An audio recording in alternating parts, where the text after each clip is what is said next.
It's time for annual crepe myrtle trimming, and today we're going to teach you how, step by step. Howdy partner, my name is Mr. Greg, and on this channel we do empowering DIY projects, one step at a time. Today we're going to walk you through how to trim and make your crepe myrtle look beautiful. So let's go on over to one of these trees that hasn't been trimmed yet, talk a little about when you know when to trim it, how to do it, and how to encounter some little tricky spots, what we can do to fix it. We're going to get you through this project. Come on over here. Crepe myrtles are a very, very popular tree in the southern United States, and the way you know when you need to trim them is going to be after your last cold spell. So you're looking at probably February into early March for this area of the country. We're here in northern Florida. There's different indicators. If the pros are doing it, you can do it, but you really can't damage these trees. It's just a matter of how much new growth and blossoming you're going to get when it's going to happen, because you want to have nice flowering and nice growth at the end of the season.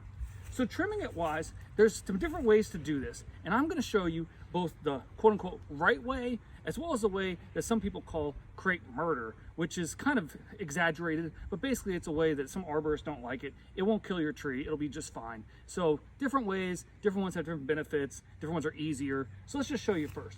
So first, you're going to use just a pair of loppers, and what you want to do is you want to trim these branches that are really tall at about 6 inches above where they were the previous season, where it was from the main shoot here.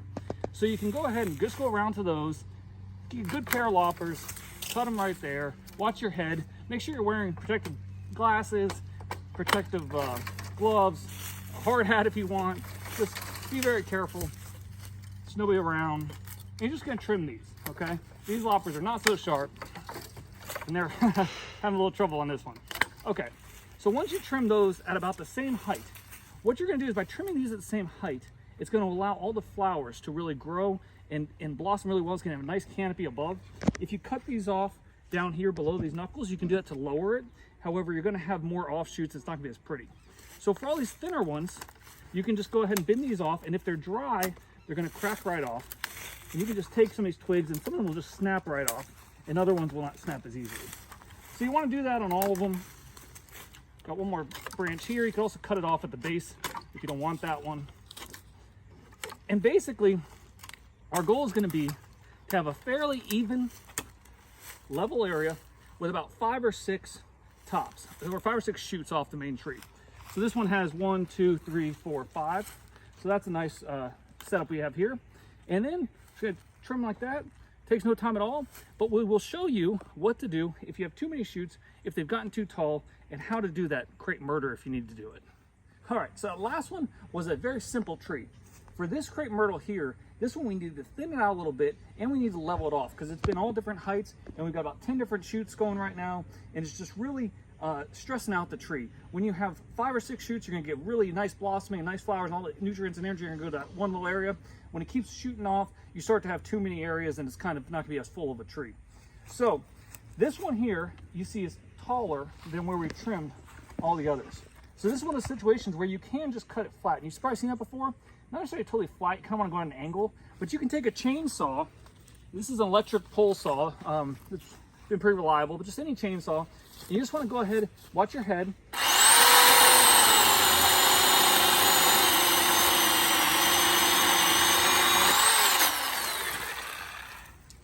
And that is not going to kill this tree. These trees are pretty strong.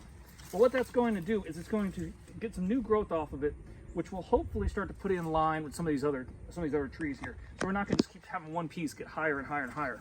This also makes for a very easy cleanup because they all stay connected. So if you're in a hurry, you just want to chop them all off right there, take it out to the curb, you can do that. Your tree is not going to die. The arborist won't like it, but it works. Now, coming around, you can see that with this tree, we've got one branch here in the front that actually didn't even really flower last year or grow. That's really not doing well. And then we've also got just too many heads. So we're going to thin out several heads. So right now we've got 1, 2, 3, 4, 5, 6, 7, 8, 9, 10. And what I want to do is I want to take out about 4 of these. So we're going to take out this whole shoot down here, which is 1, 2, 3. And then we're also going to take out this one right here, which is 4. We'll leave that one. So to do that, you want to start real low if you're going to thin out your tree. And you may have some growth back at the beginning of the year, but you want to kind of get real low, be careful, make sure you're taking all your safety precautions.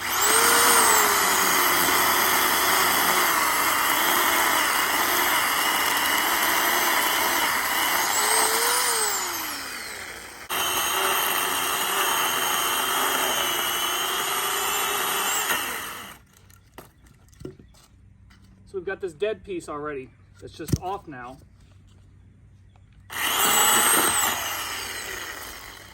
And now we're going to take these two off as well that we just cut.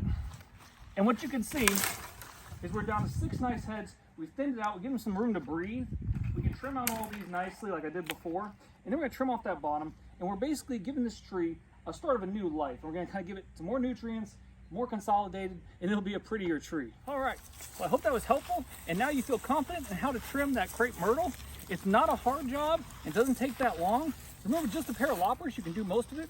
If you want to get out the chainsaw, you can do a more comprehensive trimming. But if you like this video, be sure to like, comment, and most importantly, subscribe to this channel for more great home how-to. Remember, all these projects, if I can do it, you can too. Thanks for watching.